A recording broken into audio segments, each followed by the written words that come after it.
1 minute manager continued. Aha, wow, so beautiful. Mm, The 1 minute reprimand works well when you tell the people beforehand that you're going to let them know how they are doing and in no uncertain terms. The first half of reprimand people immediately, tell people what they did wrong, be specific, tell people how you feel about what they did wrong, and in no uncertain terms, stop for a few seconds of uncomfortable silence to let them know, feel how you feel.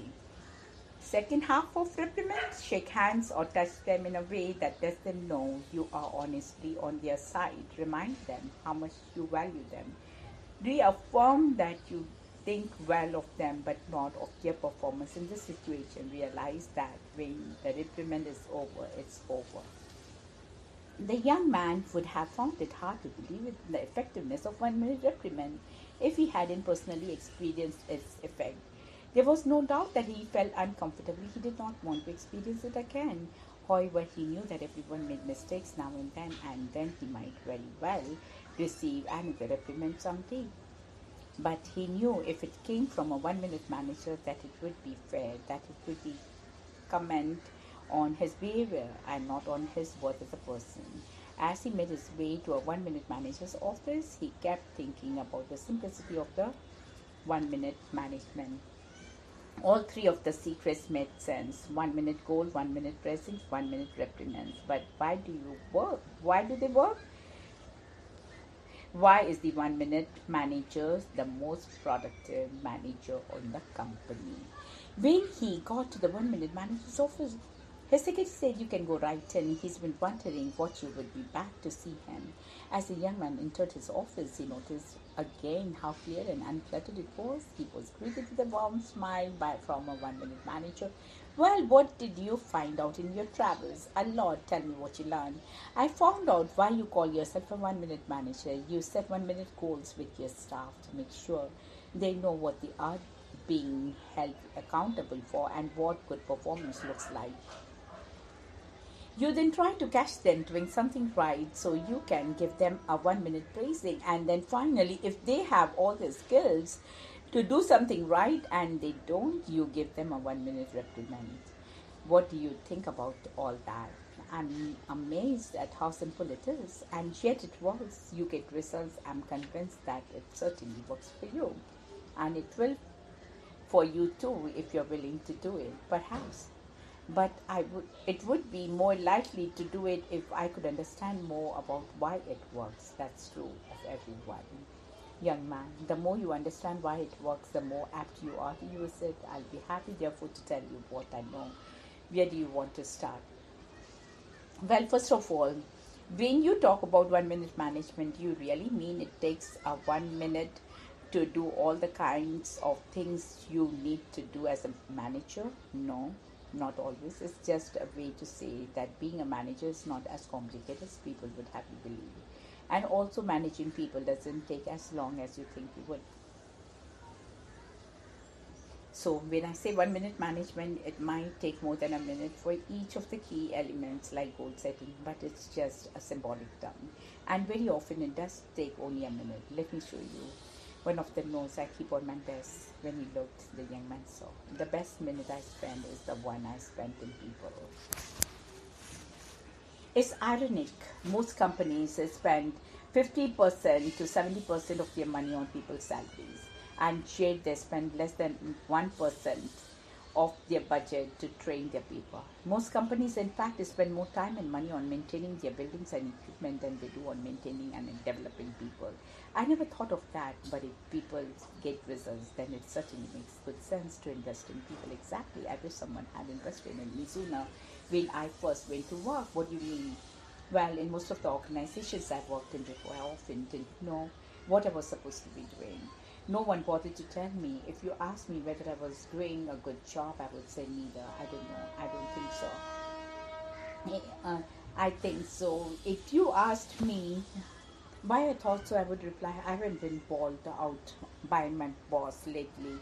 No news is good news. It is almost as if my main motivation was to avoid punishment. That's interesting, but I'm Not sure I understand it.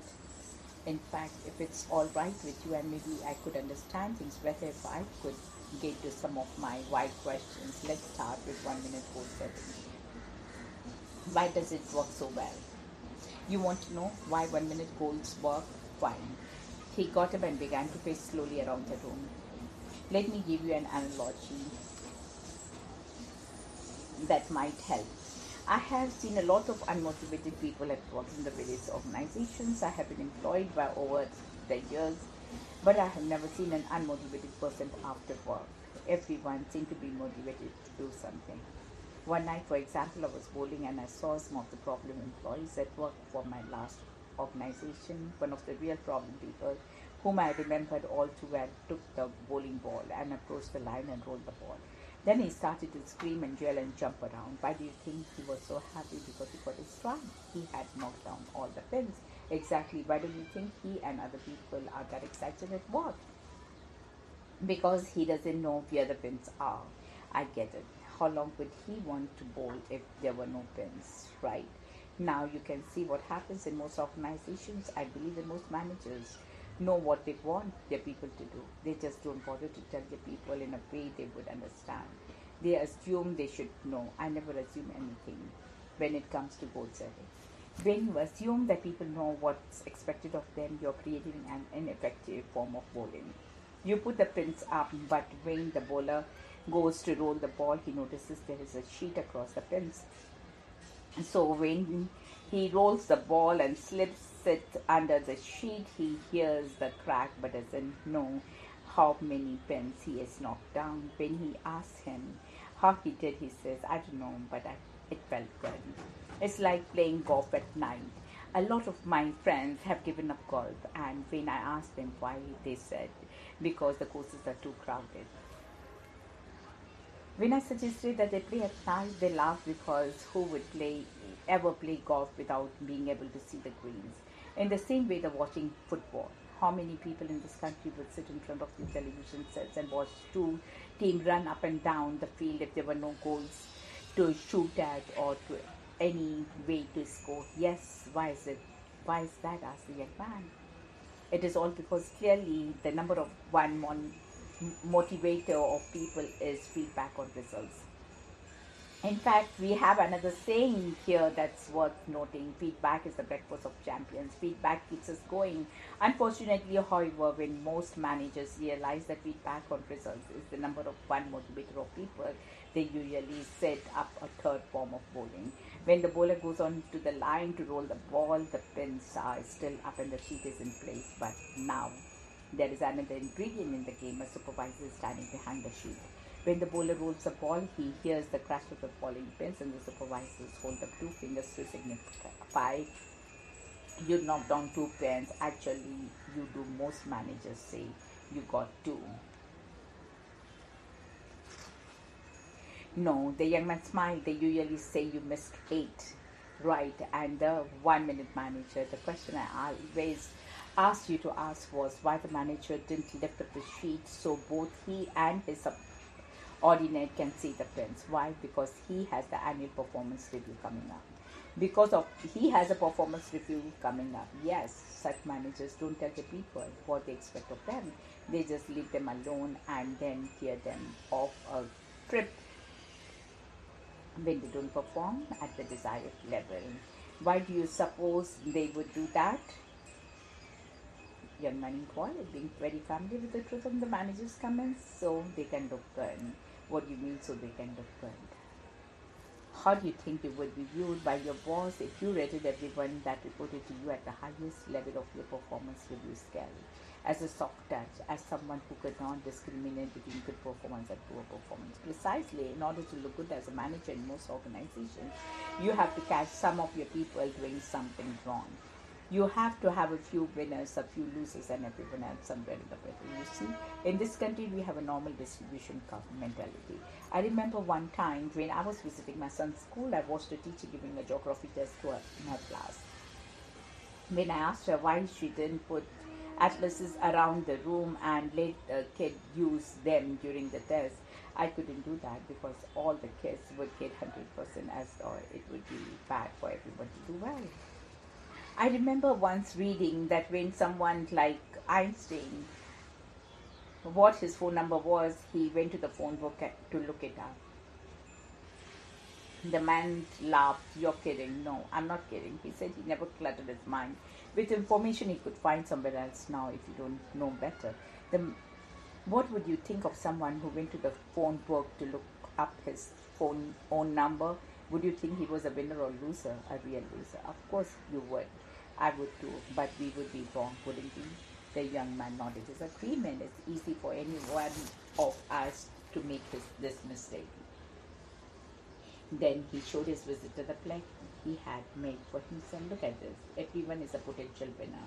Some people are disguised as losers. Don't let their appearances fool you. Everyone is a potential winner. Some people are disguised as losers. Don't let their appearances fool you. You see, the manager said, you really have three choices as a manager. First, you can hire winners. They are hard to find and they cost money. Or second, if you can't find a winner, you can hire someone with the potential to be a winner. Then you are systematically train that person to become a winner if you're not willing to do either of the first two. And I'm continually amazed at the number of managers who don't spend the money to hire a winner or to take the time to train someone to become a winner. Then there is only the third choice left, prayer. That stopped the young man cold. He put down his notebook and pen and said, prayer. The manager laughed quietly. That's just smart at you, my young man. But when you think about it, there are many managers who are saying their prayers daily. I hope this person works out. Oh, well, let's take the first choice. If you hire a winner, it's really easy to be a 1-minute manager, isn't it? It certainly is. He was amazed at how serious the young man was now, as though being more serious made a person better manager. All you have to do with the winner is to do 1-minute goal setting and let them run with the ball. I understand from Mr. Brown that sometimes you don't even have to do that with her. She's absolutely right. She's forgotten more than most people know around here. But with every one winner or potential winner, 1-minute goal setting is a basic tool for productive behavior. Is it true that no matter who initiates the 1-minute goal setting, each goal always have to be written down on a single sheet of paper? Absolutely. Why is that important? Some people can review their goals frequently and then check their performance against those goals. I understand you insist they write down only their major goals and responsibilities and not every aspect of their job. Yes, that's because I don't want this to be a paper mill. I don't want a lot of pieces of paper filed away somewhere and looked at only once in a year when it's time for their next year's goal setting for performance review or some such thing. As you probably saw, everyone who works for me has a plaque near them that looks like this. He showed the visitor a copy of the plaque.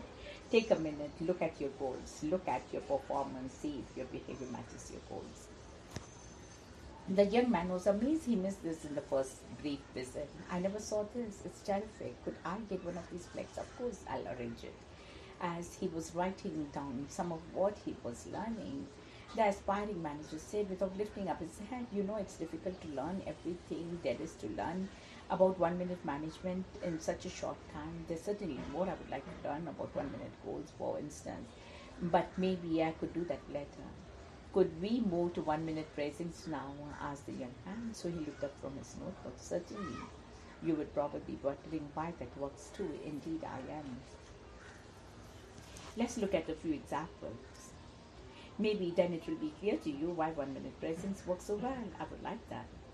I'll start with the pigeon example and then move on to people. Just remember though that people are not pigeons. People are more complicated. People are aware. They think they are for themselves and they certainly don't want to be manipulated by another person. Remember that and respect that. It's a way key to good management. With that in mind, let us look at several simple examples which shows us that we all seek what feels good to us and we avoid what feels bad to us. Suppose you have an untrained pigeon that you want to enter a box in the lower left hand corner and run across the box to the upper right hand corner and push the lever on the right foot. Suppose that not too far from the entry point we have a pellet machine. That is a machine that can release the pellet of food to rewards and reinforce the pigeon. What do you think is going to happen if we put the pigeon in the box and wait until the pigeon runs over to this upper right hand corner and pushes the lever with his right foot before we give him any food? Asked the 1 minute manager. He will starve to death. You're right, you're going to lose a lot of pigeons. The pigeon is going to starve to death because he has no idea that he is supposed to do. Now it's actually not too hard to train the pigeon to do this task. All you have to do is to draw a line not too far from where the pigeon enters the box. If the pigeon enters the box and crosses the line, bang, the pellet machine goes off and the pigeon gets fed. Pretty soon you have the pigeon running to the spot, but you don't want that pigeon there. Where do you want the pigeon? In the upper right hand corner of the box, right? Therefore, after a while, you stop rewarding the pigeon for running to that spot and drawing another line which isn't too far from the last line. This is in the direction of the goal. This but is in the direction of the goal. The upper right hand corner of the box. Now the pigeon starts running around his old spot and doesn't get fed.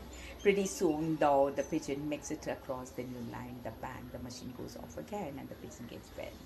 Then you draw another line. Again, this line has to be in the direction of the goal, but not so far away that the pigeon can't make it again. We keep setting up these lines closer and closer to the upper right-hand corner of the box until we won't feed the pigeon unless he hits the lever. And finally, only when he hits the lever with his right foot. Why do you set up all these little goals? By setting up these series of lines, we are establishing goals that the pigeon can achieve. So the key to training someone to do a new task is in the beginning to catch them doing something approximately right until they can eventually learn to do it exactly right. We use this concept all the time with kids and animals, but we somehow forget it when we are dealing with adults. For example, at some of these sea aquarium shows you see around the country, the show usually ends with a huge whale jumping over a rope which is high above the water. When the whale comes down, he drenches the first 10 rows. The people leave that shows mumbling to themselves, "That's unbelievable. How do they teach that whale to do that? Do you think they go out in the ocean in the boat?" The manager asks, and put a rope over the water and yell up until the whale jumps out of the water over the rope, and then say, "Hey, let's hire him. He's a real winner." No, but that really would be hiring a winner. The two enjoyed the laugh they shared. You're right. When they captured the whale, he knew nothing about jumping over ropes. So when they began to train him in the large pool, where do you think they started the rope? At the bottom of the pool. Of course, every time the whale swam over the rope, which was every time he swam past, he got fed. Soon they raised the rope a little. If the whale swam under the rope, he didn't get fed during training. Whenever he swam over the rope, he got fed. So after a while, the whale started swimming over the rope all the time. When they started raising the rope a little higher, why do they raise the rope? Yes, most managers wait until their staff do something right, exactly right before they praise them. As a result, many people never get to become high performers because the managers concentrate on catching them doing things wrong. That is, anything that falls short of a final desired performance. And if our pigeon example, it would be like putting the pigeon in the box and not only waiting until he hits the lever to get him any food, but putting some electric drills around the box to punish him periodically just to keep him motivated. That doesn't sound as though it would be very effective. Well, it isn't. After getting punished for a while and not knowing what acceptable behavior is, the pigeon would go into a corner of the box and not move. To the pigeon, it is hostile environment and not worth taking the risk in. That is what we do with these new inexperienced people. We welcome them aboard, take them around to meet everybody, and then we leave them alone. Not only do we not catch them doing anything approximately right, but periodically we halt them over the coals just to keep them moving. This is the most popular leadership style of all. We call this the leave alone rebuke style. We leave the person alone expecting good performance from them, and when we don't get it, we rebuke them. What happens to these people? If you have been any organization understanding habits to do separately, because you have seen them, they do as little as possible, and that's what's wrong with most businesses today. Their people really do not produce either quantity or quality, and much of the reason for this business performance is simply because the people are managed so poorly. The young man put down his notebook. He thought about what he had just heard. He was beginning to see 1 minute management for what it is, a practical business tool. It was amazing to him how well something as simple as the 1 minute pricing worked, whether it was inside or outside the business world. That reminds me of some friends of mine. They rang me and said that they had bought a new dog. They asked me what I thought of this planned method of training the dog. The manager almost afraid to ask how were they going to do it. They said if the dog had an accident on the carpet, they were going to take the dog, shove his nose in it, hit him with a newspaper, and then throw him out of this little window in the kitchen into the garden where the dog was supposed to do his job. Then they asked me what I thought would happen with this method. I laughed because I knew what would happen. After about 3 days of doing, dog would poop on the floor and jump out of the window. The dog didn't know what to do, but he knew he had better clear the area. The manager wrote his approval. That's a great story, you see. That's what punishment does when you use it with somebody who lacks confidence or is insecure because of the lack of experience. If inexperienced people don't perform, that is, do what you want them to do, then rather than punish them, we need to go back to 1 minute goal setting and make sure they understand what is expected of them and what that they have seen what good performance looks like.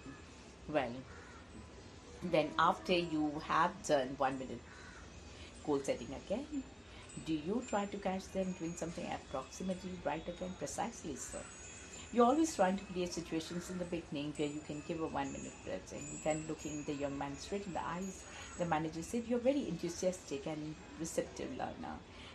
That makes me pleased to be sharing the secrets of 1 minute management with you."